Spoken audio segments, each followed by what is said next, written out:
nenhum mal chegará à sua casa, nenhum mal chegará a ti. O inimigo não poderá te tocar, nem nos seus, porque vocês estão blindados pelas poderosas mãos do Senhor. Aleluia. Minha fé não está firmada nas coisas que podes fazer. Eu aprendi a te adorar pelo que és. Dele vem o sim e o amém, somente dele, mais ninguém. A Deus seja o louvor. Louva o Senhor. Se Deus fizer, Ele é Deus. Se não fizer, Ele é Deus. Se a porta abrir, Ele é Deus. Mas se fechar, continua sendo Deus. Se a doença vier, Ele é Deus. Se curado eu for, Ele é Deus. Se tudo der certo, Ele é Deus. Mas se não der, continua sendo Deus. Minha fé não está firmada nas coisas que podes fazer. Eu aprendi a te adorar pelo que és. Dele vem o sim e o amém, somente dele, mais ninguém. A Deus seja o louvor. Se Deus fizer, Ele é Deus. Se não fizer, Ele é Deus. Se a porta abrir, Ele é Deus. Mas se fechar, continua sendo Deus. Se a doença vier, Ele é Deus. Se curado eu for, Ele é Deus. Se tudo der certo, Ele é Deus. Mas se não der, continua sendo Deus.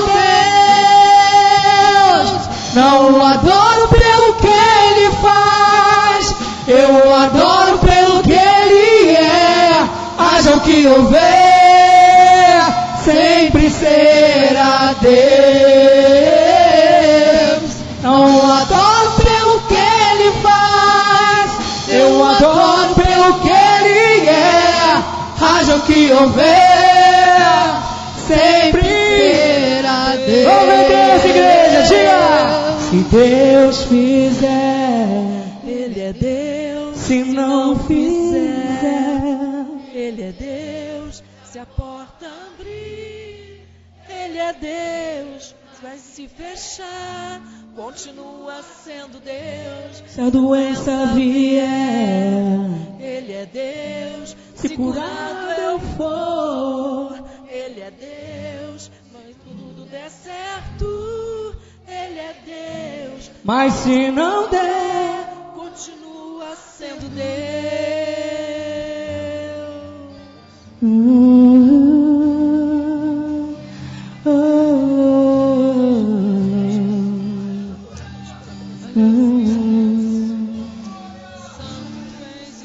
Eu preciso aprender um pouco aqui, eu preciso aprender um pouco ali. Eu preciso aprender mais de Deus, porque Ele é quem cuida de mim. Se uma porta se fecha aqui, outras portas se abrem ali.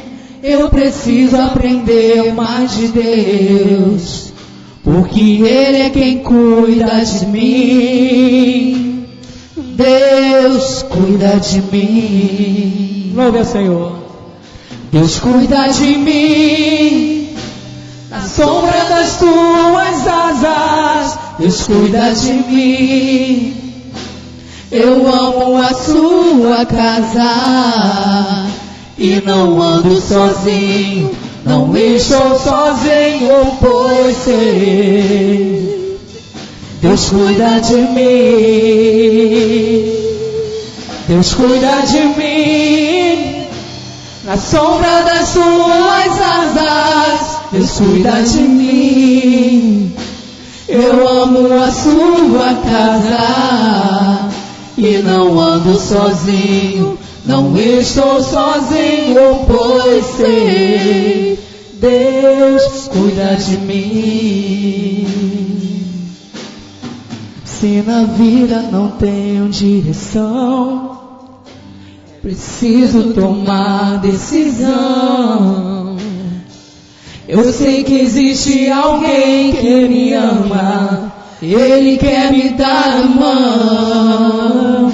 Se uma porta se fecha aqui, outras portas se abrem ali.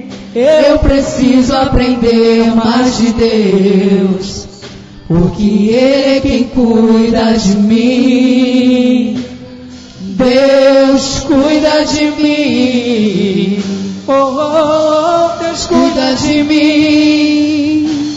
Na sombra das suas asas, Deus cuida de mim. Eu amo a sua casa e não ando sozinho, não estou sozinho, pois eu sei, Deus cuida de mim. Deus cuida de mim. Na sombra das suas asas, Deus cuida de mim. Eu amo a sua casa e não ando sozinho, não estou sozinho, pois sei, Deus cuida de mim. Ele cuida de nós. Deus cuida de mim. Aleluia! Que bom, amados, louvarmos ao Senhor, amém? Eu quero que nesse momento você aperte a mão assim, bem calorosamente, o seu irmão que está ao seu lado, abençoando a vida dele nesse momento, amém?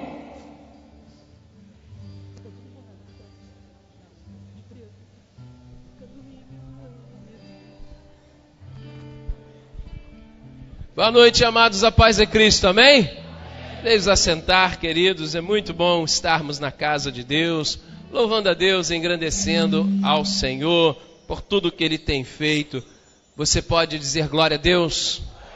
O Senhor é bom e a sua misericórdia dura para sempre. É um prazer, é uma bênção estarmos reunidos nesta noite. Quero passar aqui alguns recadinhos, alguns avisos, para que você possa estar acompanhando aí durante a semana a nossa programação. Lembrando a igreja que terça-feira é culto de oração, 7h30 da noite. Então vem orar conosco, não fique em casa, não assuma nenhum outro compromisso. Vem estar conosco orando, vamos estar clamando pelas famílias, orando pelas famílias. E eu tenho certeza que será uma bênção em nome de Jesus. Quinta-feira é o nosso culto de louvor e adoração ao Senhor. Então que você possa vir, traga um convidado, traga um amigo, não fique em casa, não deixe a preguiça lhe vencer, não deixe o cansaço lhe ocupar, vença o cansaço, vença a preguiça, venha estar conosco adorando a Deus na próxima quinta-feira, 7h30 da noite, e você possa estar recebendo uma palavra de Deus no seu coração. Eu quero estar aqui pregando na próxima quinta-feira, abençoando a sua vida em nome de Jesus. E também sexta-feira, queridos, é a nossa reunião de oração que acontece às 8 horas da manhã. Se você pega mais tarde no trabalho, se você, de repente está de férias aí, você tem a oportunidade de vir orar conosco. A igreja estará aberta de 8 às 9, você venha, eu tenho certeza que as suas baterias espirituais serão recarregadas. Que a igreja diga amém. Graças a Deus por isso. Outro recadinho, queridos, é que dia 28 deste mês, 28 de janeiro, nós teremos no último domingo um almoço de comunhão. E esse almoço é para que a gente possa não só ter comunhão uns com os outros, termos comunhão uns com os outros, mas também toda a arrecadação do almoço será revertida para o trabalho que está sendo feito ali atrás, já começou, né? O pedreiro já esteve aí, então todo o valor do almoço vai ser única e exclusivamente destinado a este fim. Então que você possa vir, que você possa abençoar, você possa investir nesta oportunidade da obra de Deus. O valor do almoço é bem baratinho, te garanto que é muito mais barato do que um sanduíche do McDonald's, do que um sanduíche do Bob's, do que qualquer sanduíche desses aí. É R$12 apenas. Está barato, irmão? Sim ou não? Pois é, uma comida bem feita, uma comida de excelência, com mãos abençoadas. E aprenda, comida de igreja não engorda. Diga amém. Que engorda é a gente. A comida não engorda. Comida bem feita, bem caprichada. Cardápio muito simples, arroz bem soltinho, nada de aquele arroz que vem unidos venceremos. Um arroz bem soltinho, um feijão bem temperado, um frango delicioso com molho e uma salada de maionese no capricho e com direito a um copo de refrigerante, irmãos. Olha aí que bênção. Hoje pela manhã eu falei à igreja e às vezes alguém diz assim, mas eu não gosto de refrigerante, pastor, eu não tomo refrigerante. Não tem problema nenhum, o bebedouro está lá com uma água geladinha para você poder beber, você não vai ficar entalado, eu garanto a você, mas que o mais importante é que você venha participar. Não é pelo valor, não é pelo investimento, nós damos satisfação daquilo que é feito na casa de Deus, mas é pela oportunidade de estarmos juntos. O culto vai acabar, nós vamos preparar a igreja, vamos colocar as mesas, você vai se sentar à mesa, vai poder fazer uma refeição saborosa.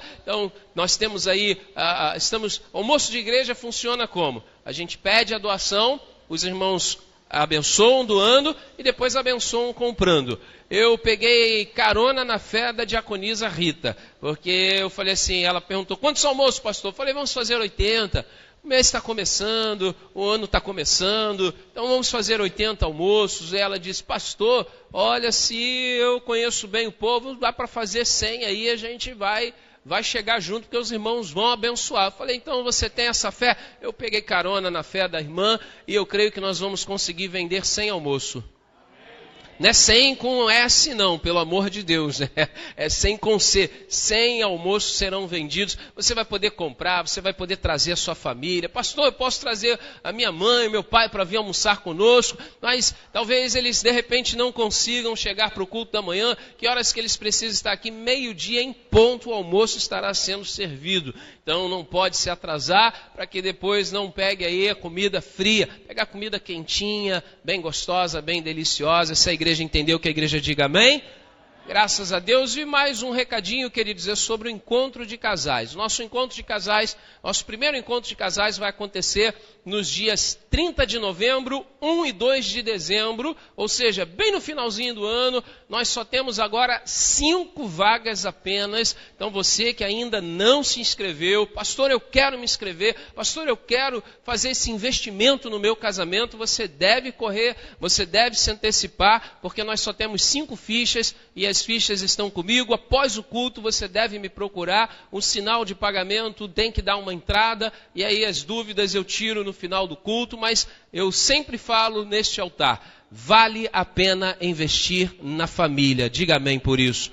Você precisa investir na sua família, você precisa investir no seu casamento. Eu lamento por aqueles que não estão dispostos a fazer esse investimento, porque, irmãos, às vezes a gente coloca o valor, aí fala, muito caro, pastor, mas aí eu digo a você, termina o ano, você não pagou, você não foi, e você vai ver os irmãos voltando, cheios, abençoados, vai dizer assim, puxa, eu podia ter ido, dava para ter pago parcelado, dava para ter feito esse parcelamento. Não é pesado, vai sair barato para você, o transporte, né, que vai te levar até o hotel, vai te levar até a pousada, um chalé para cada casal poder desfrutar de um momento de intimidade, de comunhão, as ministrações que serão feitas e o tema que nós vamos estar abordando, nós vamos falar sobre as estações do amor. E eu quero estar ministrando neste encontro, um número reduzido, 20 casais apenas, são 40 pessoas. Quero estar ministrando de uma maneira mais próxima, mais que seja um vínculo maior. Quer dizer, a gente faz uma reunião para muitos casais e o pastor acaba não tendo contato com ninguém. É um contato muito restrito. E lá não, lá nós vamos ter um contato muito próximo, vamos estar abençoando a sua vida, e eu tenho certeza que isso vai trazer um resultado muito positivo para a sua família. Que a igreja diga glória a Deus por isso, dê um aplauso ao Senhor, aleluia. São esses aí os nossos principais avisos. E agora, nesta noite, deixa eu saber e conhecer se tem alguém nos visitando pela primeira vez. Você que me disse: pastor, esta é a primeira vez que eu estou aqui na Igreja de Nova Vida no Jacaré. Levante sua mão, acene para mim, por favor. Nós temos uma amada, nós temos mais alguns irmãos aqui, tem mais alguém lá atrás também. Então, amém. Nós vamos saudar os nossos visitantes, dizendo que Deus abençoe. Um forte aplauso ao Senhor. Obrigado pela visita, obrigado pela presença. É um prazer tê-los aqui nesta noite. Não há lugar melhor para estar do que na casa de Deus. Graças a Deus por isso. E nesse momento, queridos, também vamos aproveitar para honrarmos ao Senhor com os nossos dízimos e com as nossas ofertas. E esse é um momento, sempre que o pastor faz uma prestação de contas daquilo que acontece na casa de Deus, daquilo que acontece na obra do Senhor. Eu levei alguns irmãos pela manhã, agora à noite também levei um diácono aqui atrás, né? A primeira sapata já foi aberta, um buraco de 1,5 metro de profundidade. A obra começou, diga glória a Deus. Você pode aplaudir mais uma vez ao Senhor. Louvado seja Deus. Irmãos, agora é para frente que anda. Não dá mais para ir para trás, não dá mais para recuar. Agora nós precisamos avançar. Amanhã o pedreiro estará aqui para continuar. Eu nunca vi um bichinho bom para abrir buraco, irmão. Se ele levantar o muro, a parede, como ele abre buraco, olha, nós estamos muito bem. O irmão está nos abençoando de uma maneira extraordinária. Não é limpo no trabalho, não é aquela pessoa que faz uma bagunça. Quando ele terminou na sexta-feira, eu fui lá olhar, ver como é que estava. Até o entulho que ele tirou, ele deixou no canto arrumado, fez um trabalho limpo. E graças a Deus por isso, porque é um cuidado que a gente tem que ter com a casa de Deus. É muito ruim, irmãos, ver a casa de Deus mal cuidada. É muito triste ver a casa de Deus largada. E nós não podemos deixar de cuidar da casa de Deus. Nós precisamos cuidar da casa de Deus como se cuidássemos da nossa casa, ou ainda melhor. Tem coisas, irmãos, que vai ter na igreja que talvez não vai ter nunca na nossa casa, mas na casa de Deus sempre o melhor. Então que você abra o seu coração. Amanhã nós temos aí que pagar a conta de telefone, a NET. Amanhã nós temos que pagar também a SEDAI, que venceu na sexta-feira. Na sexta-feira nós fizemos o pagamento do apartamento do Geração Vida. Então as contas estão sendo pagas. Que você abra o seu coração, que você dê o seu melhor, que você, ao ofertar, dê a sua semente, crendo que o Senhor é fiel para lhe prosperar naquilo que você tem colocado diante dele. Então que você curve a sua cabeça, feche os seus olhos, vamos ter uma palavra de oração. Amado Deus e poderoso Pai, rendemos graças ao Senhor por esse privilégio de estarmos na Tua casa reunidos. Nesta noite, Senhor, queremos também louvar a Ti com os nossos dízimos e com as nossas ofertas, Pai. Queremos fazer isso com alegria no coração, queremos fazer isso com gratidão ao Senhor, queremos, ó Pai, externar a nossa generosidade na Tua obra, na Tua casa, na Tua presença, Pai. Que haja liberalidade no coração de cada um dos meus irmãos, Pai. Nós Te agradecemos pelo milagre, pela bênção, e oramos em nome de Jesus, que a igreja diga amém. Graças a Deus. Então, se você deseja participar, levante uma de suas mãos, peça aí uma das nossas auxiliares um envelope. Se você puder, marque no seu envelope se é dízimo, marque se é oferta, mas não deixe de se envolver. Pastor, eu não quero marcar no meu envelope, eu sou obrigado? Não, você não é obrigado nem a participar, mas é impossível entrar por essas portas e não vermos as necessidades, é impossível entrarmos por essas portas e não enxergarmos as necessidades neste lugar. Então que você faça isso com alegria, com amor, e você possa manifestar a sua gratidão a Deus. Se você já preparou o seu envelope, coloque nas salvas, não. traga até o altar. Eu quero estar aqui à frente, ter o privilégio de apertar a sua mão e abençoar a sua vida em nome de Jesus. Senhor, estou aqui.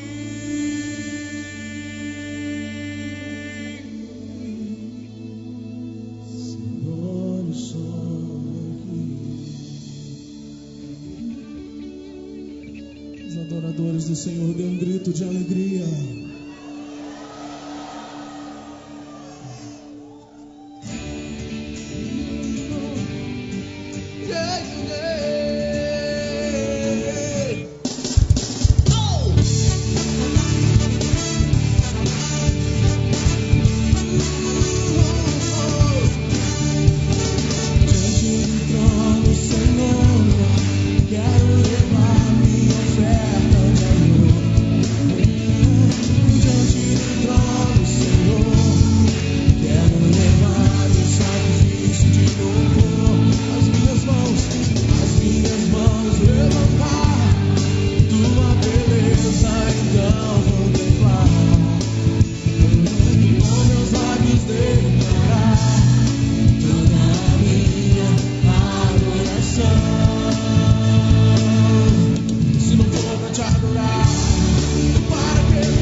Amém. Quando estamos terminando aí de dizimar e de ofertar, eu gostaria de pedir a você que nas suas orações incluísse a nossa irmã Irene Araújo, é mãe da irmã Luciana, não é a Luciana ministra, é a Luciana mãe da Carolzinha. A irmã Irene está internada no hospital Salgado Filho e está, parece que num corredor do hospital. Ela sofreu um AVC, está com um coágulo na cabeça e necessita de um milagre. Você crê no milagre? Diga amém. Eu creio num Deus que faz milagres. A vontade de Deus é soberana. A vontade de Deus ela é perfeita, ela é boa e ela é agradável. E o nosso clamor deve ser para que Ele manifeste a vontade dEle sobre a vida da nossa irmã Irene. Nós cremos que Deus cura e Ele é poderoso para curar. Então feche seus olhos, estenda suas mãos para cá. Vamos agradecer ao Senhor. Obrigado, Pai querido, pelos dízimos e pelas ofertas que chegaram até o altar da Tua casa. Senhor, que esses recursos sejam por Ti abençoados e multiplicados, ó Pai, administrados com lisura, com sabedoria e com transparência, Pai. Em nome de Jesus, eu peço ao Senhor que abençoe a vida dos meus irmãos que puderam participar nesta noite, que puderam se envolver, ó Deus, que de maneira tão desprendida e desapegada foram obedientes à Tua palavra. Que o Senhor os recompense com toda sorte de bênçãos materiais, financeiras e espirituais sobre a vida deles, ó Deus. E aqueles que não puderam participar, porque necessitam, ó Deus, de uma porta de emprego, que o Senhor tenha misericórdia, que o Senhor possa abrir uma porta para esta pessoa, de maneira que ela venha, ó Deus, ter a oportunidade de participar em outros momentos. E aqueles que não fizeram, por falta de entendimento, que o Senhor lhes abra o entendimento, que eles desfrutem, Senhor, do privilégio que nós temos desfrutado quando participamos com este envolvimento na Tua casa, Pai. Em nome de Jesus, oramos, Senhor, entregando a vida da irmã Irene em Tuas mãos. Tu sabes, ó Deus, o que ela precisa. Tu és poderoso para desfazer este coágulo. O Senhor é poderoso para reverter as sequelas do AVC. O Senhor é poderoso para curá-la, restaurar a saúde dela e ela estar de pé para glorificar o Teu nome e testemunhar do Teu poder, ó Pai. Seja feita a Tua vontade, ó Deus, porque nós cremos em Ti, nós confiamos em Ti e sabemos que o poder não está em nós que oramos, mas o poder está no Senhor, que opera os milagres e as maravilhas. Assim cremos e tomamos posse e o fazemos agradecidos em nome de Jesus, que toda a igreja diga amém. Graças a Deus. Queridos, vamos nos colocar de pé. Eu quero pregar uma palavra ao seu coração nesta noite. e o tema da mensagem já está sendo projetado aqui. Você pode ler comigo? Mudando o quê? Mudando um legado. Nós vamos estar lendo o texto de primeiro livro de Crônicas, capítulo 7, versículo 20 ao 27. 1 Crônicas, capítulo 7, versículo 20 ao 27. E também quero aí agradecer aos irmãos que estão acompanhando a transmissão do culto nesta noite. Eu tenho certeza que Deus tem uma bênção também para a vida dos nossos irmãos. Então, você está com a sua Bíblia, pode fazer a leitura aí. Se você não está, pegue carona com alguém do seu lado. Ou, se você preferir, pode acompanhar aqui no telão também. E lembrando a igreja, quanto os irmãos já estão procurando, 1 Crônicas 7, verso 20 em diante. Lembrando a igreja que nós temos o nosso aplicativo. Baixe o aplicativo da Nova Vida no seu celular e você vai preencher um cadastro simples lá com o seu nome, vai colocar o nome da igreja, Igreja de Nova Vida no Jacaré. Você vai digitar lá, Igreja de Nova Vida no Jacaré, e aí você vai marcar, e aí você vai baixar o aplicativo, e neste aplicativo tem a mensagem, tem mensagens pregadas aqui no culto, tem uma palavra para o seu coração, então que você possa acessar, tem como você mandar pedido de oração pelo aplicativo, enfim. Então é um recurso que eu tenho certeza que vai abençoar a sua vida em nome de Jesus. Diz assim o texto da palavra de Deus, 1 Crônicas 7, 20 em diante. E estes foram os descendentes de Efraim: Sutela, que foi pai de Bered, pai de Taate, pai de Eleada, que foi o pai de Taate, pai de Zabade, pai de Sutela, Ezer e Eliade, filhos de Efraim, foram mortos por homens da cidade de Gate, quando tentavam roubar os rebanhos deles. Verso 23. Efraim chorou muitos dias por eles, e seus parentes vieram consolá-lo. Depois ele se deitou de novo com sua mulher, e ela engravidou e deu à luz um filho. Ele o chamou Berias. Diga comigo, Berias. Pois tinha acontecido uma desgraça em sua família. Sua filha se chamava Seerá. Diga comigo, Seerá. Foi ela que fundou Bet-Horon alta e Bet-Horon baixa, e também Uzen-Seerá. Verso 25. O filho de Berias foi Refa, pai de Rezef, que foi o pai de Telá, pai de Taã, pai de Ladã, pai de Amiúde, que foi o pai de Elisama, pai de Num, que foi o pai de Josué.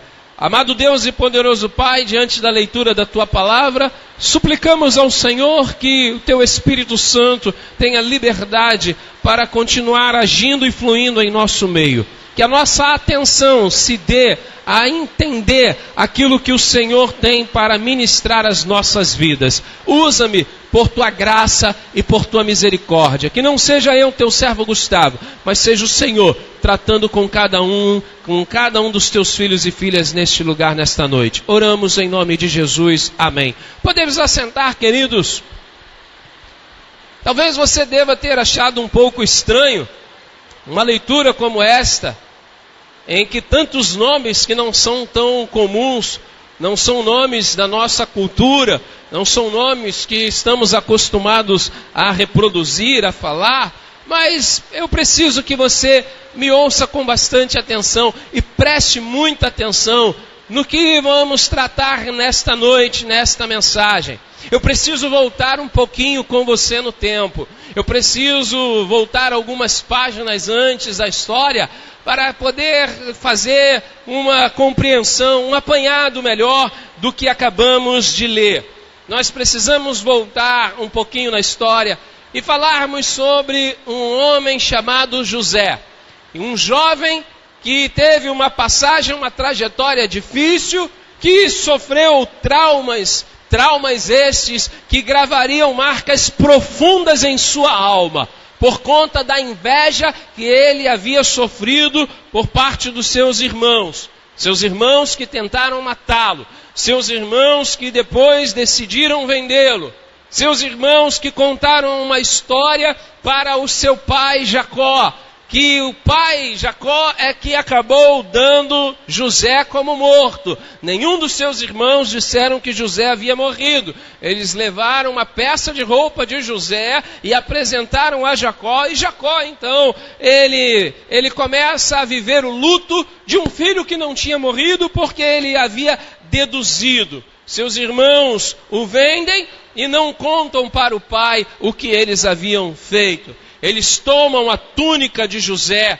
eles matam um cabrito, eles sujam a túnica com sangue, eles pegam a túnica de várias cores que Jacó havia tecido para o seu filho José, e eles então entregam ao seu pai, mostrando, e Jacó começa a chorar, Jacó começa a declarar: uma besta fera devorou o meu filho, o que então será de mim? Ele então deduz que José havia sido despedaçado. Seus irmãos ficaram calados, seus irmãos ficaram quietos. E toda a trajetória de José que se deu no Egito, até que ele chega a governador do Egito, ele se torna um homem importante, um homem abaixo de Faraó, que toma todas as decisões que o Egito precisava que fossem tomadas.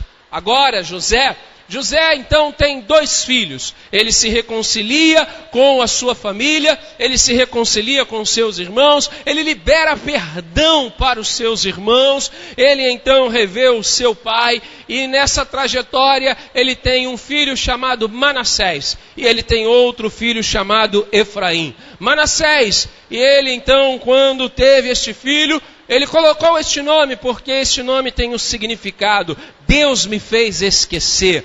Do que Deus havia feito José esquecer? Deus havia feito José esquecer dos traumas, das feridas do passado provocada pelos seus irmãos, que foram tomados por ciúme e por inveja. Depois então ele tem um segundo filho, chamado Efraim. E esse nome foi dado porque ele tem um significado de fértil ou frutífero, porque então José havia se tornado um homem muito próspero na presença de Deus. Agora, José então decide levar os seus filhos para que o seu pai Jacó os abençoasse. Era uma prática em que eles requereriam muito esse tipo de atitude, por conta de entender que a importância da bênção paterna sobre os filhos. Então o filho mais velho, ele recebia uma bênção diferenciada. O filho mais velho, ele tinha uma bênção que o colocava como o primogênito que era. Então Jacó, ele vai abençoar, ele vai estender a mão para abençoar os filhos de José, Manassés e Efraim. Se você está entendendo, diga amém por isso. O ato de abençoar, ouça com atenção, é um dos gestos mais significativos na estrutura familiar. O ato de abençoar é um dos gestos mais significativos na estrutura familiar. Por isso, José faz com que os seus filhos recebam da bênção do seu pai Jacó. Então leia comigo Gênesis capítulo 48, versículos 17 ao 19, para você entender o que aconteceu quando José resolveu levar os seus filhos para que Jacó os abençoasse. Os irmãos estão me ouvindo bem aí atrás? Amém?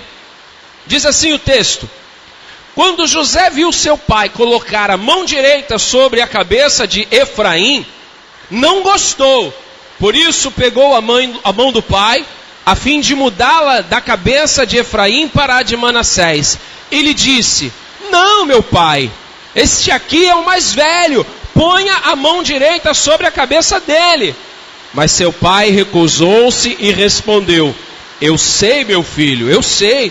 Ele também se tornará um povo, também será grande. Apesar disso, seu irmão mais novo será maior do que ele, e seus descendentes se tornarão muitos povos. Preste atenção no que acabou de acontecer. José vem feliz da vida e traz: vem Manassés, vem Efraim, vovô vai abençoar vocês hoje. Vamos lá na casa de vovô para vovô abençoar. Vai lá. Aí chega lá. Quem ainda toma a bênção dos pais aqui? É pouca gente. Eu não tomo. Eu não fui ensinado. Quinta-feira falei sobre isso. Eu não fui ensinado a tomar a bênção dos meus pais. Do meu pai e da minha mãe. Mas dos meus tios, eu fui ensinado a tomar bênção. E era aquela bênção, irmão, chata, de beijar a mão. Pelo amor de Deus. Isso para mim foi um trauma muito grande. Ter que tomar bênção-te e dar beijo na mão. Isso era intrigante. Fico imaginando José levando Efraim e Manassés. Vamos lá na casa de vovô. Ó, vovô hoje vai abençoar vocês. E aí José feliz da vida. Chega lá, Manassés o mais velho, já sabendo que a bênção, opa, tô garantido, eu sou o primogênito, vovô vai me dar aquela bênção especial, e só vovô sabe dar, aquela bênção bíblica, aquela bênção de Deus, então eu tô aqui. Aí Manassés já pulou na frente, Efraimzinho, tadinho. Eu fico pensando em Efraim mirradinho, magrinho. Efraim, ninguém mandou nascer depois, né? Fazer o quê? Deixa ele acabar ali de abençoar. Daqui a pouco chega a minha vez. Aí Jacó traz os dois aqui, José. E aí fica um do lado do outro. Jacó pega da mão direita. Fala, agora eu vou dar a bênção. Desse lado está o Manassés, desse lado está o Efraim. Aí Jacó olha e põe a mão sobre a cabeça de Efraim. Aí o José viu, o José não gostou. O José, pai, peraí, pai. Pai, você está ficando velho, hein, pai?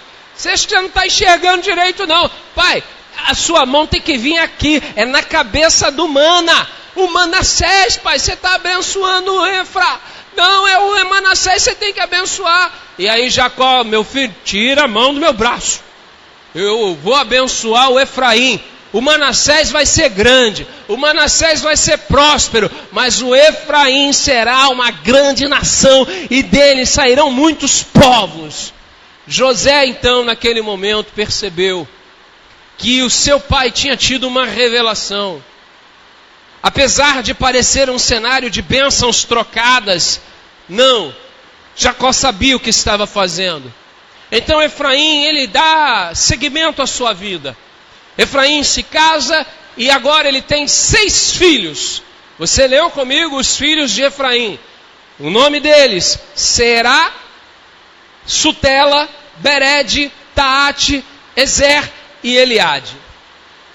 Esses 6 filhos que Efraim teve, na sua caminhada, na sua trajetória, Efraim, ele havia recebido a bênção do seu avô Jacó. Ele esperava então que seus filhos fossem capazes de permanecer nos caminhos de Deus. Ele acreditava que seus filhos serviriam a Deus, temeriam a Deus. Eu fico pensando em Efraim ensinando os seus filhos os caminhos do Senhor, transmitindo aos seus filhos, os seus 6 filhos, os princípios da vontade de Deus. Só que esses meninos criados nos caminhos do Senhor, que foram ensinados nos princípios da palavra de Deus, da vontade de Deus, eles se tornaram filhos rebeldes. Eles agora se tornaram desobedientes. Eles agora decidiram fazer coisas que não agradavam o coração do seu pai Efraim. E houve um momento então que eles se tornaram pessoas tão más, que eles decidiram roubar gado. Eles tomaram uma atitude de ir até as terras dos gaditas e roubar os gados dos gaditas.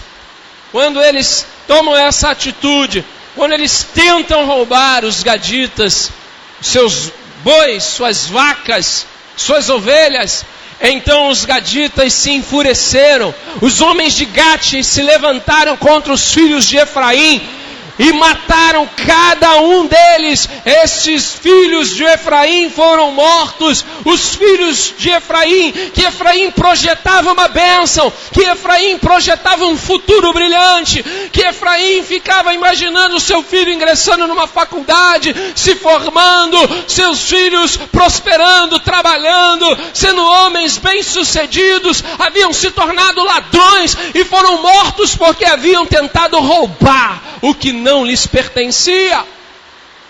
Pense agora na tristeza de Efraim. Pense na tristeza deste homem.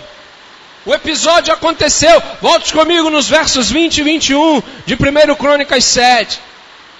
E estes foram os descendentes de Efraim: Sutela, que foi pai de Bered, pai de Taate, pai de Eliada, que foi pai de Taate, pai de Zabade, pai de Sutela. Ezer e Eliade, filhos de Efraim, foram mortos por homens da cidade de Gate, quando tentavam roubar os rebanhos deles. Ouça isso, igreja: nenhum pai cria filho para dar errado.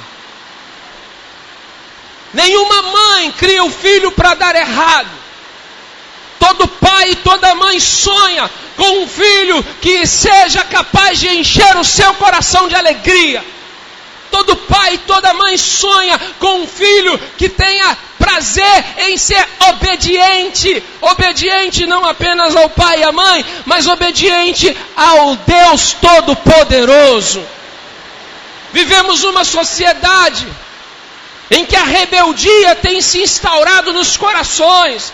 Vivemos numa sociedade agressiva, vivemos numa sociedade desafetuosa, vivemos numa sociedade sem misericórdia, sem amor, sem compaixão. Filhos que crescem cada vez mais egoístas, cada vez mais individualistas. Conversando certa vez com um jovem que me relatou os seus problemas, suas amarguras, suas angústias, suas decepções, por conta de cobranças que seus pais sempre fizeram. E após ouvir tudo o que aquele jovem expressou, eu disse a ele: o problema não está nos seus pais. O que os seus pais te cobram, eles estão certos. Eles não estão errados. Ninguém quer o seu bem mais do que o seu pai ou que sua mãe. O problema não é a cobrança. O problema é que você se afastou de Deus. Volte-se para Deus. Porque enquanto você estiver longe de Deus, você vai continuar sendo um jovem egoísta, pensando só em si, pensando só no que você quer fazer da sua vida, sem se importar com o que Deus quer e com aquilo que os seus pais, eles querem que você possa se tornar um ser humano melhor. E quando este jovem foi embora, eu não sabia o que se passaria em sua cabeça, em seu coração. Eu não fazia ideia de como essa conversa seria por ele entendida e encarada. Porque a verdade, irmãos, ninguém gosta de ser confrontado. Ninguém gosta de quando alguém nos coloca diante de um espelho e mostra pra gente quem nós somos e o que estamos fazendo de errado. Ninguém gosta. Nós temos dificuldade quando alguém chega e diz: mas isso. Nós não gostamos, nós não concordamos. Casais brigam, por quê? Brigam porque ninguém quer admitir que está errado. E ninguém quer admitir que está deixando de cumprir com o seu papel, deixando de cumprir com as suas responsabilidades. Quando casamos, nos casamos para fazermos o outro feliz, porque já somos felizes. Eu não posso me casar para ser feliz, porque isso será uma desgraça muito grande. Então eu me caso para fazer o outro feliz. E neste processo de felicidade, os esbarrões, os atritos, as divergências, elas vão acontecendo. E aí quando um expõe para o outro o que está de errado, parece que vira uma gritaria, uma briga, um desentendimento, porque ninguém quer admitir: eu estou errado, realmente eu errei, realmente eu não deveria ter feito isso, eu me casei, eu não posso ter vida de solteiro. Irmãos, não adianta. Quando casa, se torna uma só carne, tem que dar satisfação. Goste ou não, tem que dar satisfação. Tem que dizer para onde vai, com quem vai. Tem que falar. É ruim? É, às vezes é chato. Telefone toca. Oi, oi meu bem, tudo bem? Tudo bem, você está onde? Isso quando rola a introdução da conversa, que é o tudo bem. Às vezes já vai direto para a pergunta: oi meu bem, você está onde?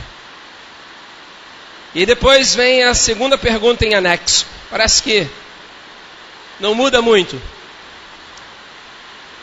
Está fazendo o quê? Alguns fazem uma pergunta um pouco mais objetiva e direta: você está com quem? Estou sozinho. Está sozinho? Eu estou escutando um barulho aí. O barulho da chuva. Parece que tem gente aí. Não. Aí a pessoa ciumenta, a pessoa possessiva, quando ela liga logo na câmera. Faz a videochamada. Ainda pede assim: dá uma viradinha no celular aí pro lado aí. Mas por que? Eu estou aqui. Não, mas é que eu quero ver. Essa paisagem está tão bonita à sua volta. Mas tem nada demais. Não, mas deixa eu dar uma olhadinha aí. Pois é, os problemas então começam porque nós não aceitamos aqueles que discordem de nós. Nenhum pai cria seu filho para dar errado. Nenhuma mãe cria seu filho para dar errado. Ninguém casa para se separar. E se a gente não cria filho para dar errado, Deus não criou você para dar errado também. Deus não te criou para o fracasso. Deus não te criou para a derrota. Deus não te criou para a destruição. Deus não te criou para a miséria. Nós é que fazemos as escolhas erradas. Nós é que escolhemos o caminho que Deus não se agrada e diz para não seguirmos. E agora começa um legado de derrota na nossa vida. Efraim sente o golpe. Efraim sente a dor. Efraim então começa a se perguntar: onde eu errei? E algumas lições que nós precisamos aprender. E a primeira lição, uma das principais lições que nós precisamos aprender é esta: você não pode considerar que a sua família deu errado. Diga amém. Você não pode, mesmo que olhando a sua volta, mesmo que olhando o seu casamento, olhando sua família, olhando seus pais, olhando seus filhos, pareça estar tudo revirado, mexido, bagunçado, desordenado. Você não pode considerar que a sua família deu errado. A sua família é um projeto de Deus. Deus ama as famílias e inclui a sua e inclui a minha. Desta perda, Efraim, que se tinha por significado o seu nome, você lembra? O significado do nome Efraim? Frutífero. Aí Efraim agora decide então ter mais um filho. Efraim agora decide ter um outro filho. Vá comigo no verso 23 e vamos ler o que aconteceu. Depois ele se deitou de novo com sua mulher e ela engravidou e deu à luz um filho. E ele o chamou Berias. Diga comigo, Berias. Pois tinha acontecido uma desgraça em sua família. O Efraim fica triste. Efraim chora. Perdeu 6 filhos. 6 filhos morreram. Agora, Efraim passou o luto. E o bichinho não era fácil não. O Efraim não era chamado de frutífero à toa, não. Já tinha tido 6. Ele se recuperou do luto, falou assim: não adianta eu ficar chorando que eu não vou arrumar nada. Deixa eu namorar um pouquinho. E Efraim foi namorar. Era frutífero, a semente era boa, e aí então a esposa engravida. Dá luz a um filho. E você leu comigo o nome do filho de Efraim. Se chamou Berias. Mas observe o motivo pelo qual Efraim colocou o nome em seu filho. Por que que Efraim colocou o nome de Berias em seu filho? Por quê? Porque tinha acontecido uma desgraça em sua família. Muitas vezes, irmãos, achamos que uma coisa não deu certo, uma coisa que não aconteceu como deveria ter acontecido, algo que deu errado aos nossos olhos. Muitas vezes nós começamos a acreditar que tudo está perdido. O nome Berias significa tragédia. Efraim, que recebeu a bênção do seu avô Jacó, numa troca de bênçãos, agora, por um momento de frustração, de decepção, de tristeza, de amargura em sua alma, porque 6 filhos foram mortos por estarem fazendo o que não deveriam fazer. Ele tem um outro filho e coloca o nome do seu filho de tragédia. Imagina você chamando seu filho de tragédia. Ô, tragédia, vem cá. Aí você pensa: poxa, o nome desse menino tragédia, se eu chamar ele para cá vai vir mais tragédia ainda, então deixa a tragédia para lá. Não vou nem chamar o tragédia para perto, porque o tragédia para perto de mim vai dar mais coisa ruim ainda. Podia até traumatizar a criança. Imagina o bullying que essa criança sofreu. Imagina as piadas que essa criança sofreu. Ter o seu nome que significava tragédia. Isso muitas vezes acontece conosco.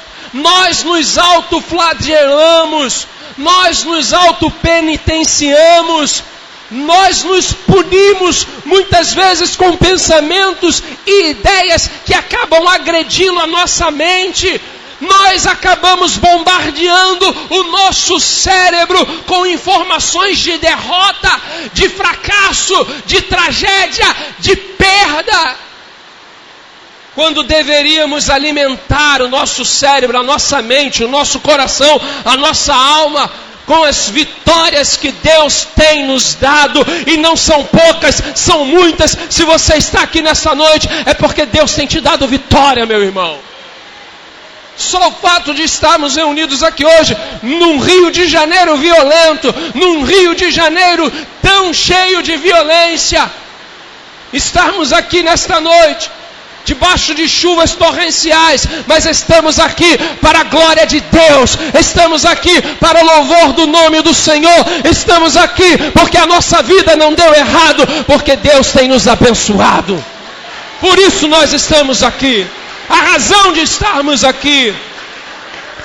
Porque você fica se martirizando, porque você fica pensando nas perdas, pensando nas derrotas, acreditando que você é um derrotado, acreditando que você é uma fracassada, olhando para a sua vida, olhando para onde você mora e dizendo: eu não dei certo, as coisas não foram boas para mim, é verdade, não adianta, bem que minha mãe falava que eu não ia ser ninguém, bem que meu pai falava que eu não ia dar certo na minha vida. Para de alimentar os seus pensamentos com essas informações e comece a trazer à memória aquilo que pode te dar esperança. Porque Deus é o Deus que renova a esperança nos nossos corações. Efraim acreditava que a sua casa ia mal por conta dos erros dos seus filhos. E ele não considerou algo muito sério. Porque ele não teve apenas Berias, ele também teve uma menina. Por isso eu disse que Efraim era frutífero, porque ele não ficou só no Berias, ele teve uma outra filha, que se chamou Será. Então vá comigo até o versículo 24, de 1 Crônicas capítulo 7. Olha o que diz o verso 24. Sua filha chamava-se Seerá. Diga comigo, Seerá. Foi ela que fundou Bet-Horon Alta e Bet-Horon Baixa. E ainda fundou também Uzen-Seerá.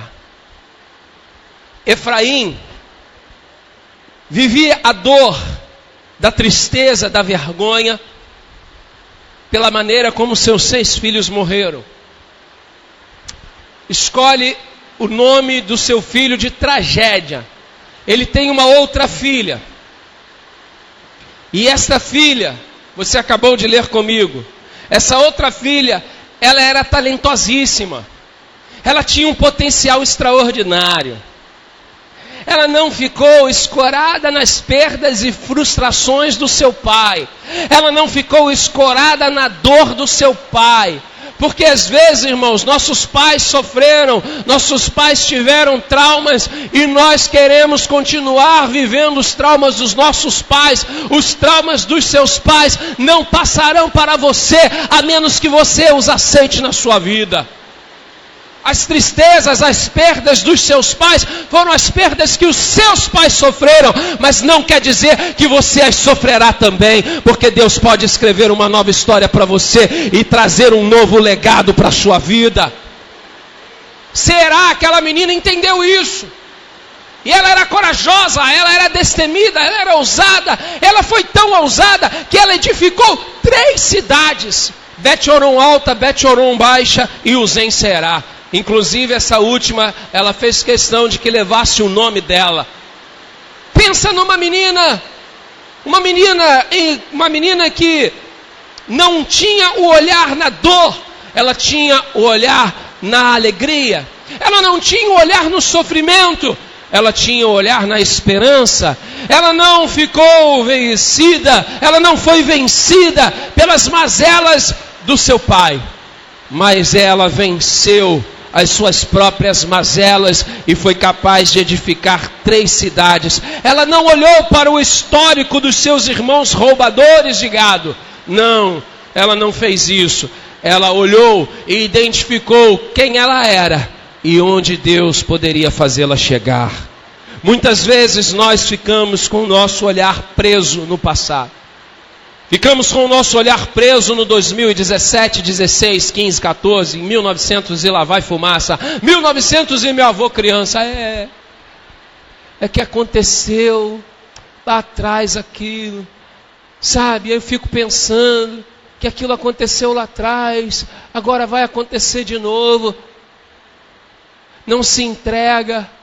Não se permite viver o novo de Deus, não se permite viver as bênçãos de Deus, porque continua aprisionado no passado de tristeza. Será aquela menina, ela não ficou aprisionada no passado, porque ela era livre para experimentar um futuro de vitória que Deus tinha para a vida dela.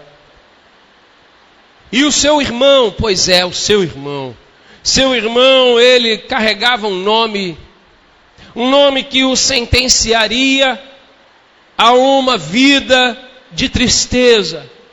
Berias, ele agora tinha um caminho pela frente. Berias agora tinha uma vida pela frente. Berias agora podia escolher o seu próprio caminho e o seu próprio destino. Berias então toma uma posição. Berias, assim como sua irmã Seerá, ele decide não permanecer na tragédia. Ele decide não abraçar a tragédia. Ele decide não vivenciar mais a tragédia na sua vida. E eu acho interessante porque, apesar de carregar esse nome, ele teve uma atitude diferente com os seus filhos. Berias, ele se lembrou de Jacó. Raquel teve 2 filhos. Raquel teve Judá e teve Benjamim. E é interessante porque o filho de Raquel, Benjamim, ele ele não se chamaria Benjamim. No momento do parto, Raquel estava entre a vida e a morte. Ao dar a luz a este menino, Raquel estava se esvaindo. Raquel estava prestes a morrer. E então, quando nasce um menino, ela coloca o nome do menino, ela chama o menino de Benoni. Ela diz para a criança: você será o Benoni. Benoni, ouça, quer dizer filho do meu sofrimento. Raquel escolhe botar o nome do seu filho de filho do meu sofrimento. Irmãos, quando Jacó ouviu Raquel dizer este nome, Jacó para e fala assim: não. Ei, o nome dele não será Benoni. Ele não será filho do seu sofrimento. Essa criança se chamará Benjamim, que quer dizer fruto do braço forte. Raquel, você é forte. Raquel, Deus é contigo. Raquel, quem te sustenta é Deus. Raquel, você foi uma mulher corajosa. Raquel, você está olhando para a dor, você está olhando para a tristeza. Olhe para a alegria, porque esta criança nasceu com saúde. Ele é filho do braço forte, por isso se chamará Benjamim. Irmãos, quando Jacó toma essa atitude, dizendo para Raquel que ele é fruto do braço forte, ele estava dizendo que Raquel também era valente. Ele estava dizendo que Raquel também era corajosa. E Benjamim cresceu como um homem valente, filho de Raquel com Jacó. Cresceu sendo um homem destemido. Apóstolo Paulo descendeu da tribo de Benjamim. Apóstolo Paulo, que dos 27 livros do Novo Testamento escreveu 13. Foi um homem que pregou, que fez missões, que foi capaz de dizer: trago no meu corpo as marcas de Cristo. Foi um homem corajoso. Que Deus levante mais homens como o apóstolo Paulo nessa geração. Homens e mulheres corajosos. Descendeu de onde? De Benjamim. Aí Berias se lembrou desse episódio. Berias disse: não, eu não vou fazer isso com os meus filhos. Berias agora ele age diferente do seu pai Efraim. Berias agora, ao ter filhos, projeta os seus filhos para um novo legado. Não um legado de dor, não um legado de perda, não um legado de sofrimento, mas um novo legado. Legado este que mudaria o sentido das gerações futuras, que mudaria o sentido de Israel, mudaria a história de Israel. Quando Berias, então, lá no capítulo 7 de 1 Crônicas, verso 25, coloque para mim, diz assim: o filho de Berias foi quem? Refa, pai de Rezefe, que foi pai de Telá, pai de Taã. Sabe o que significa Refa? Refa quer dizer prosperidade. O nome Refa deriva de Rafa. E Rafa quer dizer cura. Rafa, por isso que falamos: Jeová Rafa, meu Senhor, que cura toda. Jeová Rafa, Rafa, cura. Refa, prosperidade. Refa, Rafa, prosperidade que advém da cura.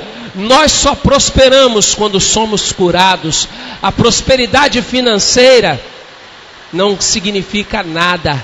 A verdadeira prosperidade é aquela que vem da alma. Uma alma curada é uma alma próspera em Deus. E é isso que Deus está mostrando para mim e para você nesta noite. É preciso haver cura em nossas emoções para sermos prósperos de verdade. A miséria não está no valor do saldo da conta bancária. A miséria do homem está numa alma enferma. A miséria do homem está numa alma doente, que não é capaz de amar, que não é capaz de perdoar, que não é capaz de se alegrar, de ter misericórdia e compaixão. Uma alma próspera não tem um saldo milionário em sua conta bancária financeira, mas tem um saldo positivo na sua conta bancária emocional.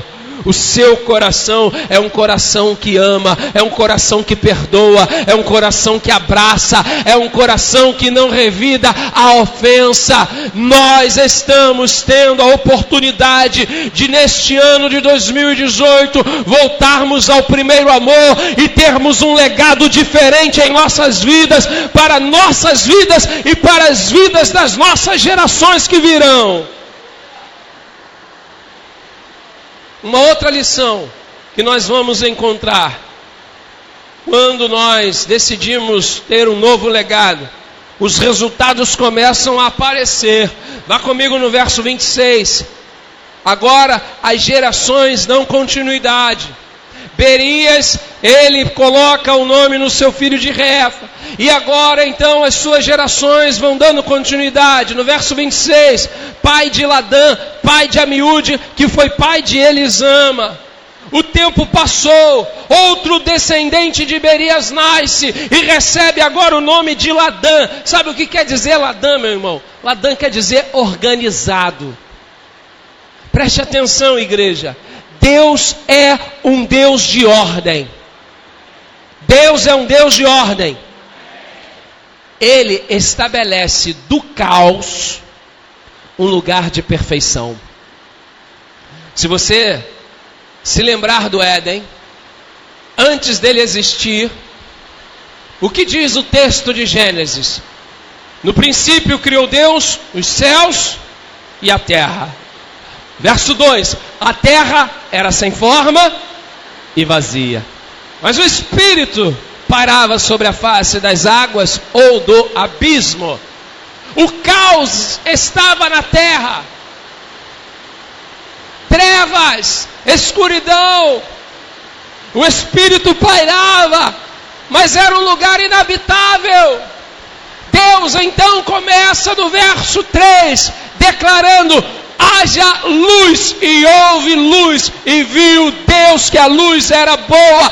Deus começa a trazer luz, Deus começa a fazer aparecer, Deus começa a fazer surgir porção de terra seca, Deus começa a trazer os luminares, Deus começa a criar a natureza, Deus começa a trazer à existência várias coisas, até que chega no sexto dia. Deus então forma o homem do pó da terra, de um caos, de trevas, escuridão. Deus traz vida, Deus traz luz. Eu não sei qual é a escuridão que você tem enfrentado na sua vida, mas do caos Deus vai fazer surgir ordem. Porque quando Ele muda o nosso legado, as coisas começam a se organizar. A gente para de enxergar a bagunça e começa a ver Deus colocando tudo no seu devido lugar. Hoje você olha a sua vida, hoje talvez você enxergue à sua volta um monte de problema. É saúde que está ruim, é você que está ganhando pouco, não está conseguindo pagar as contas, é o filho que está rebelde, é o marido que está desempregado. Você começa a olhar, é um caos dentro de casa, uma confusão miserável, é um caos. E você diz: eu não sei por que eu ainda vou à igreja. Quanto mais eu oro, mais assombração me aparece. Foi só eu aceitar Jesus. Quando eu não era crente, eu estava na cachaça, eu bebia todas, eu caía, tropeçava, eu nem lembrava de problema, nem sabia. Quando eu estava no mundo, meus amigos de copo, ríamos, dávamos risadas. Agora que eu entrei para a igreja, aceitei Jesus, agora que eu virei crente, está tudo de ponta cabeça.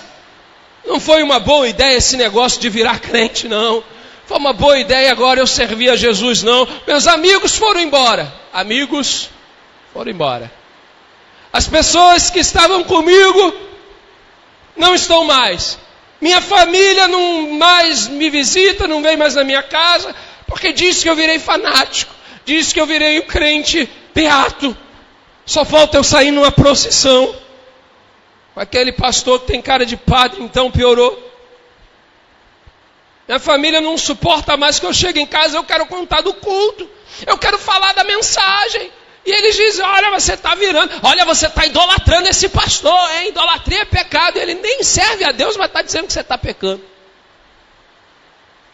Pois é, quando tudo parece estar pior, é o momento que Deus está se movimentando na história da sua vida para colocar as coisas no seu devido lugar, para trazer ordem, porque Deus é um Deus de ordem e Ele estabelece ordem em meio ao caos. Não se preocupe se à sua volta as coisas estão parecendo um caos.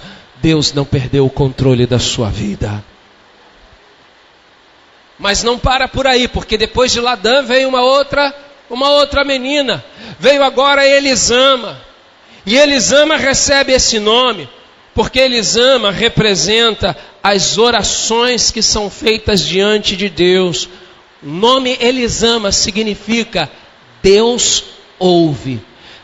Preste atenção. Primeiro vem Ladã, ordem. Depois vem Elisama, Deus ouve. Deus arruma a casa para depois começar a falar contigo. Deus vai colocar esta casa em ordem e vai começar a falar com você de maneira poderosa e sobrenatural. Ele já está falando neste lugar. Deus já está falando neste lugar. Deus já está falando neste lugar. Então quer dizer que Deus já colocou as coisas em ordem. E a qualquer momento você vai ver as coisas acontecerem. Como diz a canção, vai acontecer, meu milagre vai chegar. Vai acontecer, as portas vão se abrir, eu sei. Vai acontecer, vai acontecer, vai acontecer. Meu Deus está vindo, eu sei, vai acontecer. Vai acontecer, já está acontecendo. Eu profetizo na sua vida que já está acontecendo a mudança de Deus para um novo legado, porque Ele ouve as tuas orações. As tuas orações não estão sendo em vão, as tuas lágrimas não estão sendo em vão. Ele está te ouvindo e Ele vai te responder.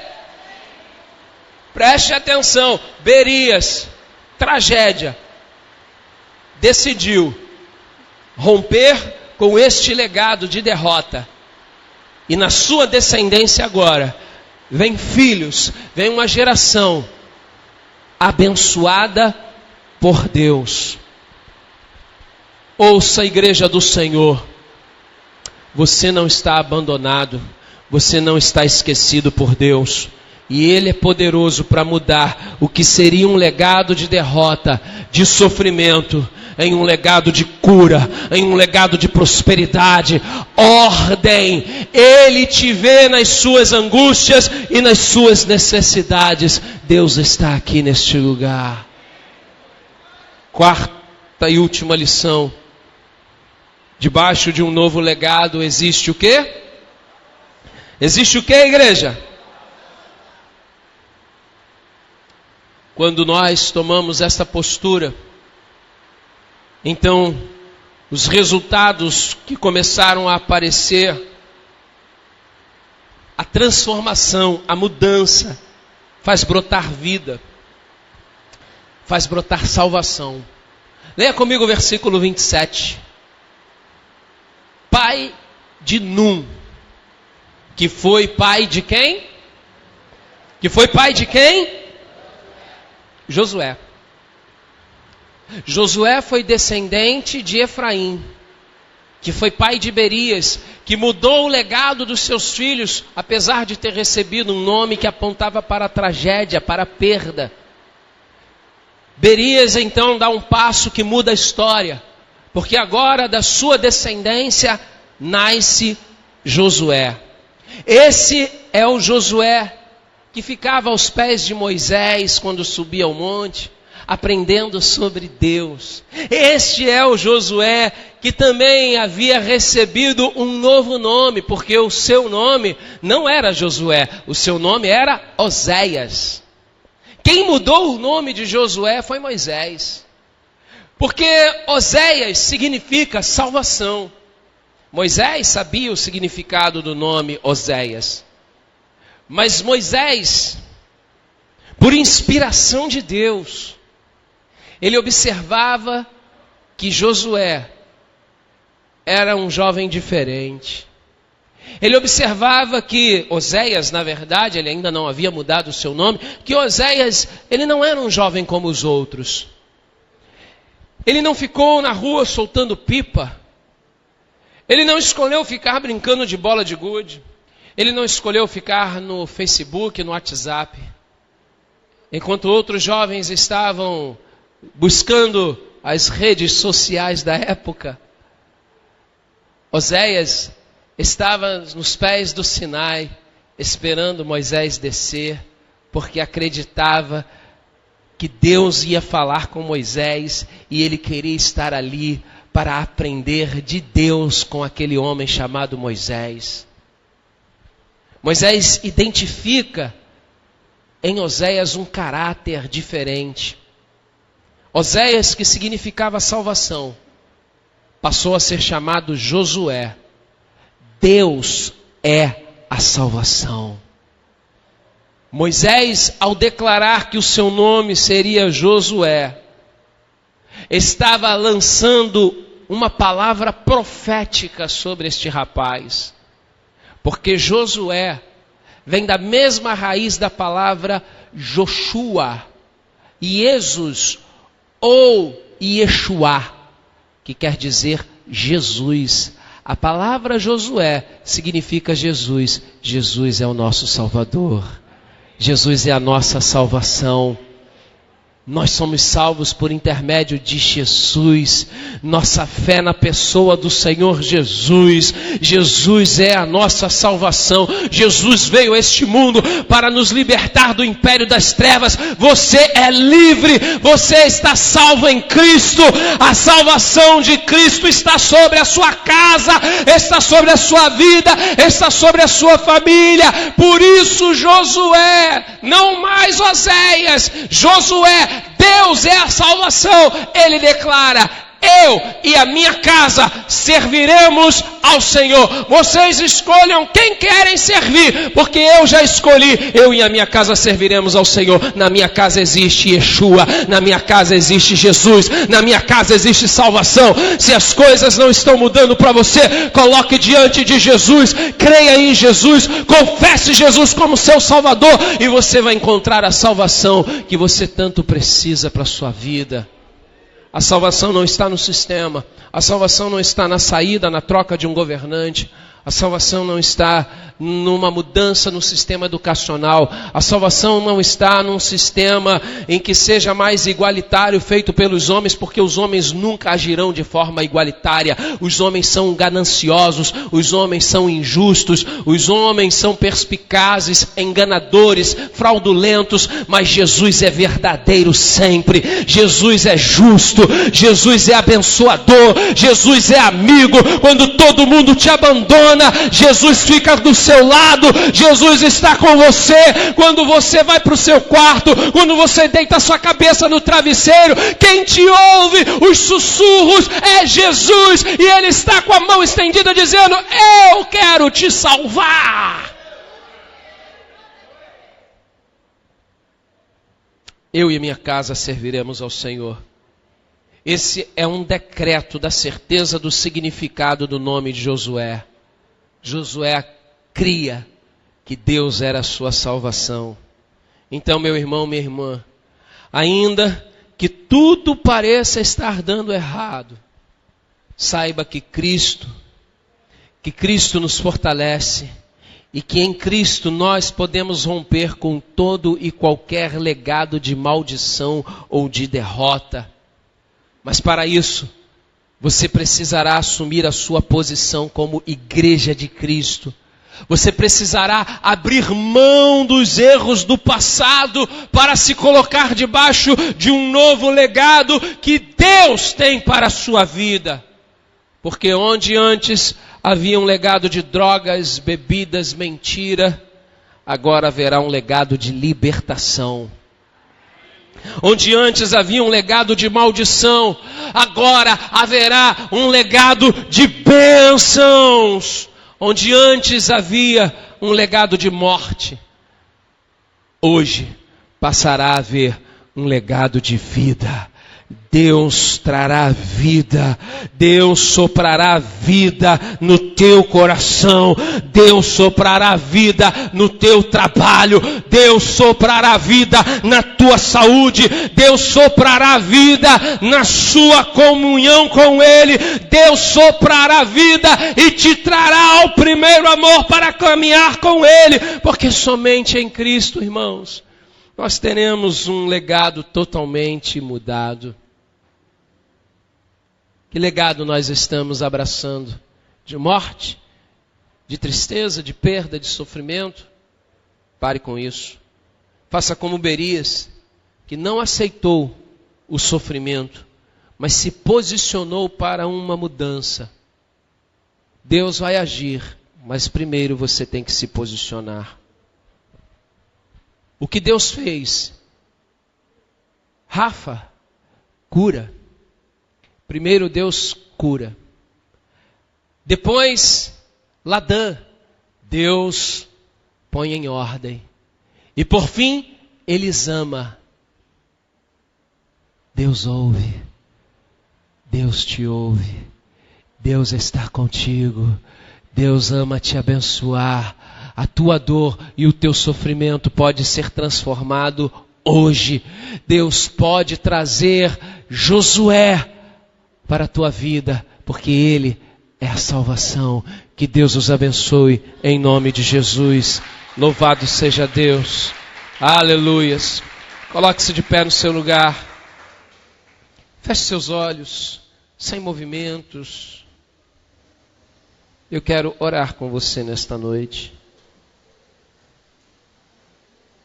Eu creio que o seu legado de dor, de tristeza está sendo mudado nesta noite em um novo legado, um legado de cura, um legado de bênção, um legado de alegria.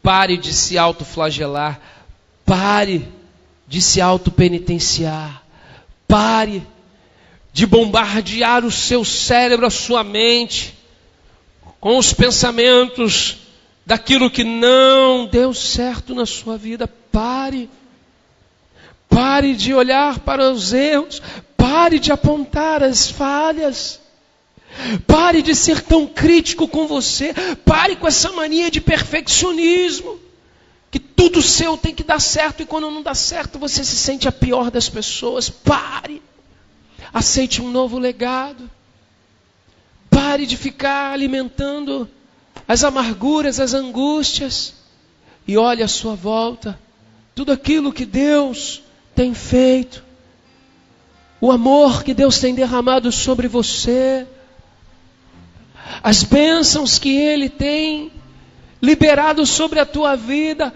O seu lar é um lugar de bênçãos.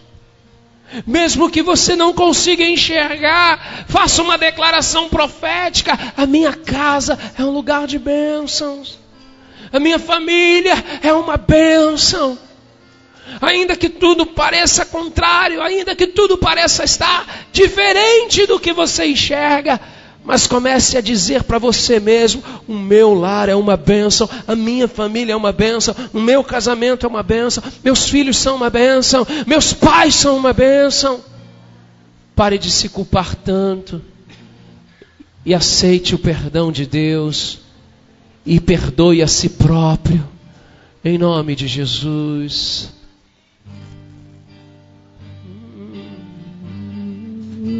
Santo Senhor, uma chance igual a essa, talvez eu não tenha mais. Declare: quero estar, quero estar em tua presença, nem que seja a última vez. Se tiver, se tiver que gritar, eu gritarei. Se tiver que chorar, se tiver que chorar, eu chorarei. se tiver que humilhar, se tiver que humilhar o meu espírito, assim o farei. Assim o farei. Peça a Ele. Me dá mais uma chance. Eu quero nascer do teu espírito. Eu quero matar minha carne. Quero fazer tua vontade, doce Espírito. Que a minha vida seja tua vida, Jesus. Uma chance igual a essa, talvez eu não tenha mais. Declare ao Senhor. Quero estar em tua presença, nem que seja a última vez.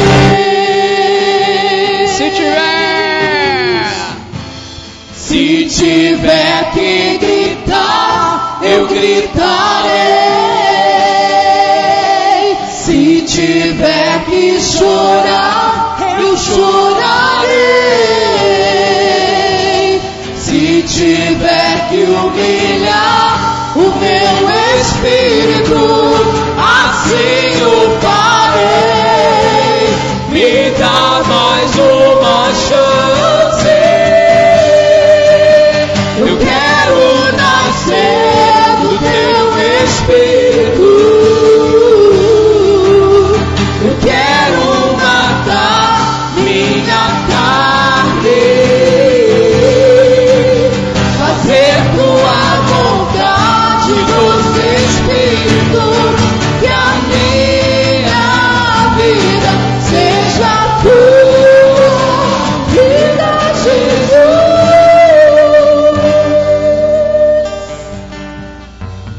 Deus está neste lugar, a presença de Deus é real no nosso meio. Eu queria que você fechasse os seus olhos neste momento, porque a salvação de Deus chegou até este lugar. Deus é a nossa salvação. E eu vou ser bem objetivo e bem direto, para que você possa compreender. E para que um legado novo aconteça, é necessário uma mudança de postura, de mentalidade, uma mudança de entendimento. E a palavra traz um novo entendimento, a palavra traz uma mudança, metanoia, mudança de direção, mudança de mente, mudança de perspectiva. A salvação chegou até este lugar, porque Jesus está aqui, Ele é a nossa salvação. E eu queria convidar você que ainda não entregou a sua vida a Jesus, mas que você deseja dar esse passo de confessar Jesus como o único e suficiente Salvador da sua vida. Eu quero convidar você a sair do seu lugar e vir aqui à frente. Eu quero orar por você, a tomar essa decisão, a se entregar a Jesus, para que o seu legado seja completamente mudado, transformado, restaurado. Um legado de morte, um legado de perda, se torne um legado de libertação, de salvação e de vida em Cristo Jesus. Se tem alguém que deseja entregar a sua vida a Jesus, saia do seu lugar, mas não demore, venha à frente, dê um passo de fé, dê um passo de ousadia. Eu quero orar por você, eu quero abençoar a sua vida nesta noite. Eu quero clamar a Deus e pedir a Deus que escreva o seu nome no livro da vida do Cordeiro. Então faça isso, decida-se por Cristo, decida-se pela salvação que há em Cristo.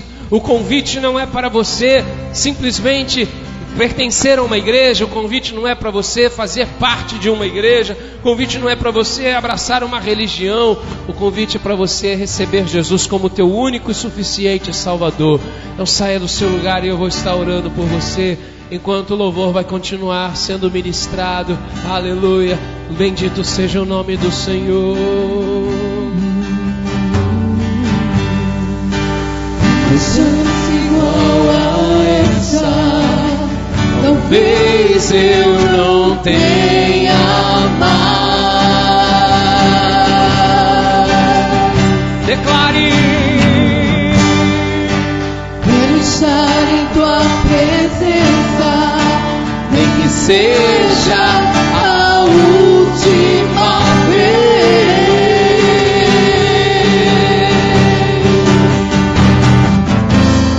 Se tiver que gritar, eu gritarei.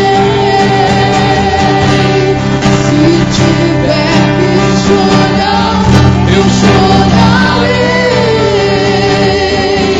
Se tiver que humilhar o meu espírito, assim eu farei. Me dá mais uma chance. Eu quero nascer do teu espírito. Eu quero matar minha carne,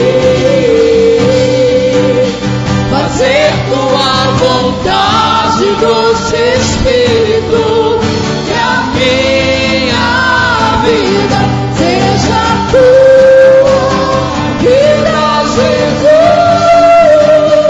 Eu quero nascer do teu Espírito. Levante suas mãos aos céus e declare a Ele. Quero matar minha carne, Fazer tua vontade. Que a minha vida seja tua vida, que a minha vida seja tua, que a minha vida seja tua vida, Jesus.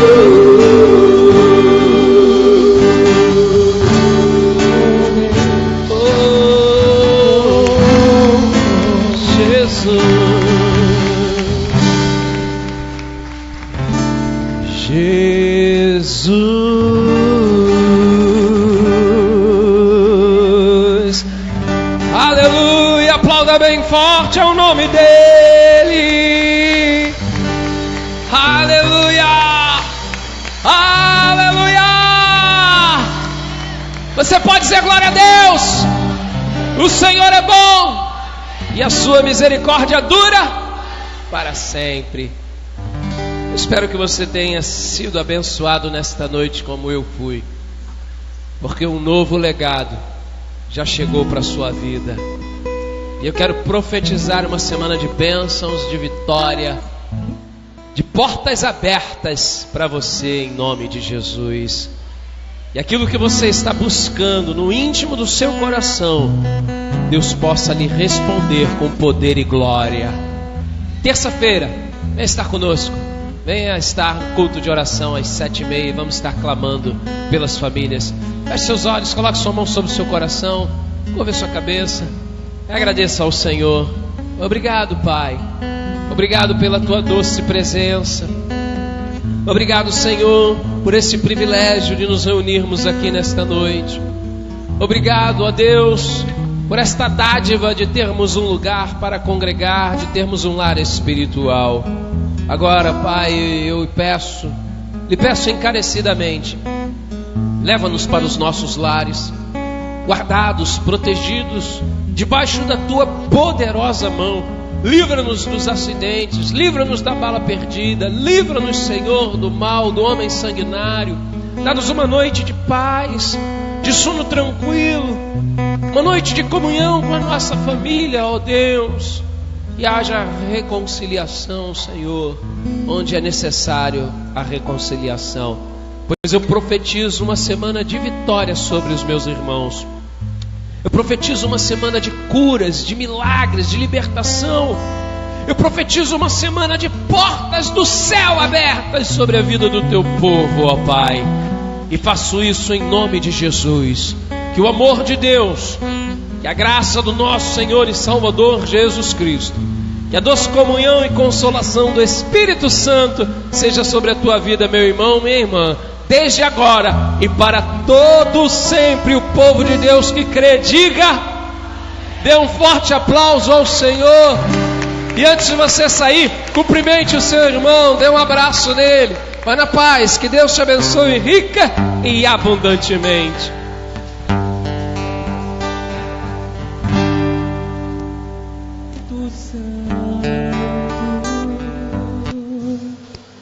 Ore por mim, leve pra Deus tudo aquilo que eu preciso. Espírito Santo, use as palavras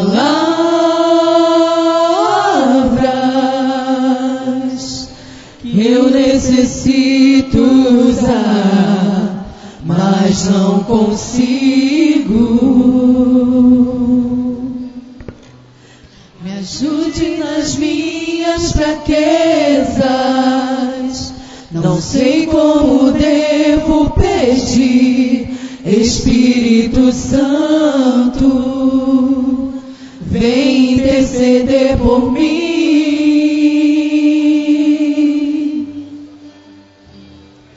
Todas as coisas cooperam para o bem daqueles que amam a Ti.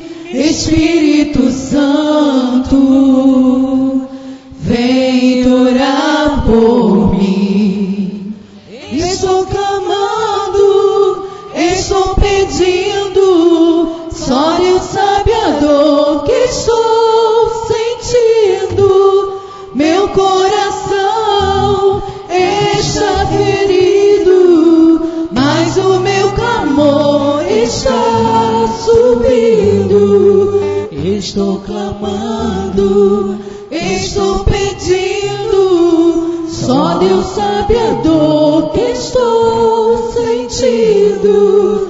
Meu coração está ferido, mas o meu clamor está subindo.